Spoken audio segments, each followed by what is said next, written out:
You are not being punished, you are being developed. Somewhere right now there's a room with no light in it, not because someone wants to hide something from you, because something can only become visible inside the dark. A photograph doesn't form under bright light destroys it before it has a chance to exist. It forms in silence, in enclosed space, in what looks from the outside like absolutely nothing is happening.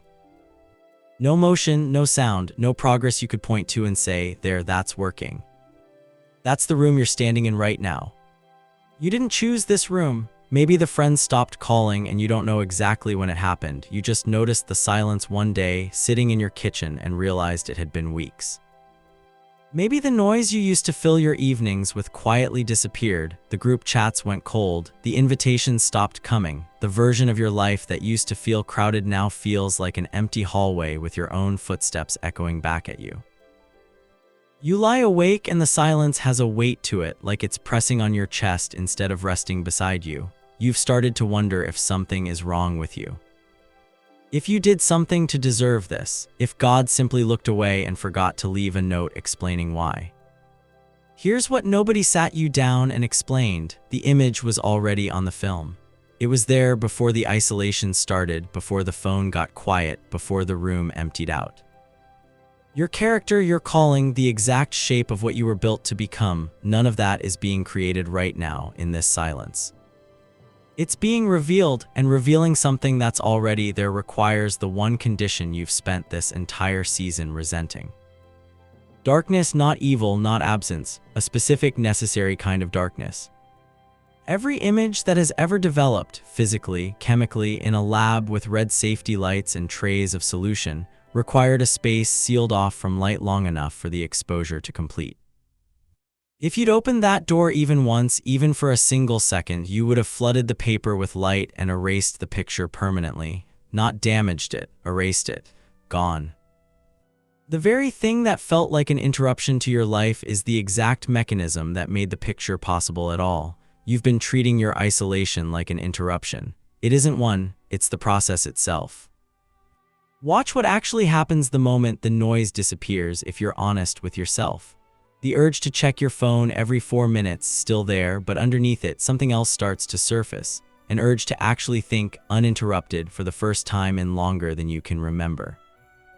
The conversations you used to fill silence with, the ones that never went anywhere, replaced with a silence that finally has your own voice in it. That's not deterioration. That's exposure. The picture is forming, frame by frame, whether you can see it yet or not.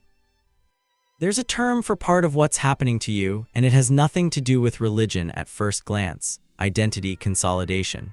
Researchers who study human development have found something almost inconvenient. People rarely discover who they actually are in the middle of constant social noise. They discover it in enforced stillness, after a move, after a loss, after a season when the usual distractions get stripped away without permission. The mind, finally undisturbed, starts sorting through what's actually true about itself instead of what it performed for an audience that was never really watching that closely to begin with. Psychology arrived at this understanding through decades of observation. Scripture arrived at the same understanding a few thousand years earlier, through revelation, and it never needed a research grant to know it. Before he said a single public word, he withdrew, not to hide from the work ahead of him, to prepare for it. That withdrawal into the wilderness wasn't empty time, wasn't wasted time, wasn't punishment for something he'd done wrong. It was where the shape of everything that came next was being fixed in place, unseen, unrushed, unrecorded by anyone but the one who was doing the developing. You are not the first person to feel abandoned in a room exactly like this one. You are, in fact, standing precisely where everyone who was ever given something significant to carry has stood first, in the dark, wondering if anyone remembered they were in there. But here's where I need to be honest with you, because I'm not going to let you off easy just because this is starting to feel comforting. Not every kind of isolation is doing this work.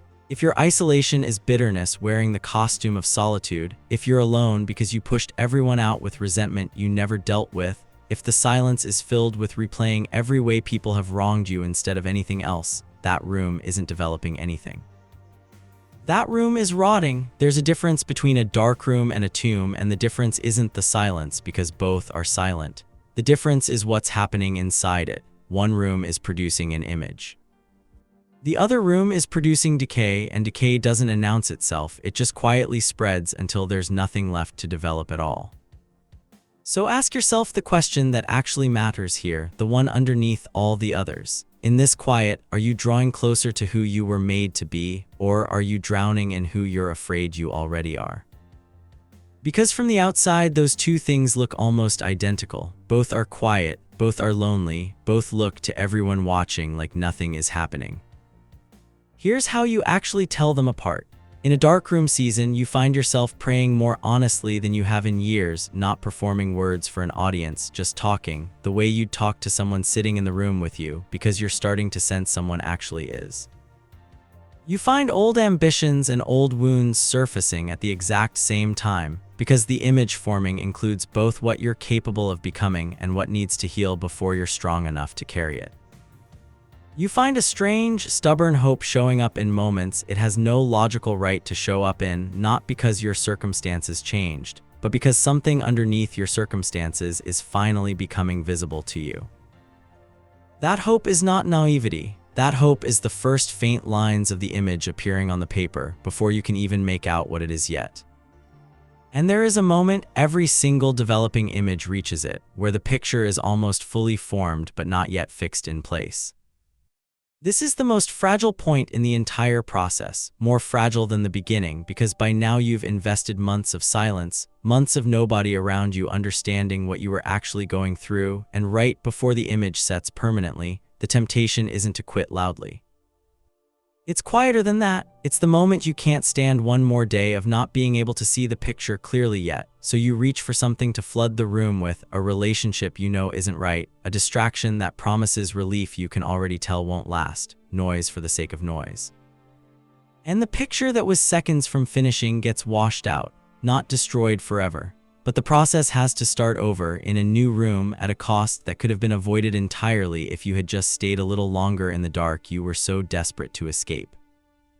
Don't open the door yet. What's forming in you right now is not some generic, vague sort of spiritual growth you'll forget about in 6 months. It's specific. It has your face on it. It includes the exact resilience you're going to need for what's coming, the exact clarity you'll need to recognize an opportunity everyone else will walk straight past without noticing, the exact compassion you will only ever have because you know firsthand from the inside exactly what this kind of silence does to a person. Someone else, somewhere ahead of you on a timeline you can't see yet, is going to need a person who has survived precisely this.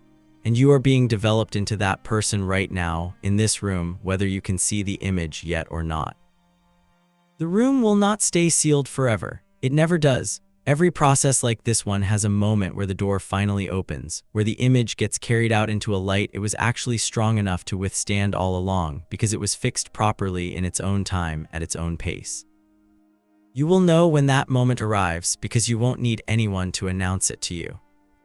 You'll simply notice one ordinary day that the darkness stopped feeling like abandonment and started feeling like it had done precisely, what it came to do. Until then, stop asking why the room is dark. Start paying attention to what's forming on the walls.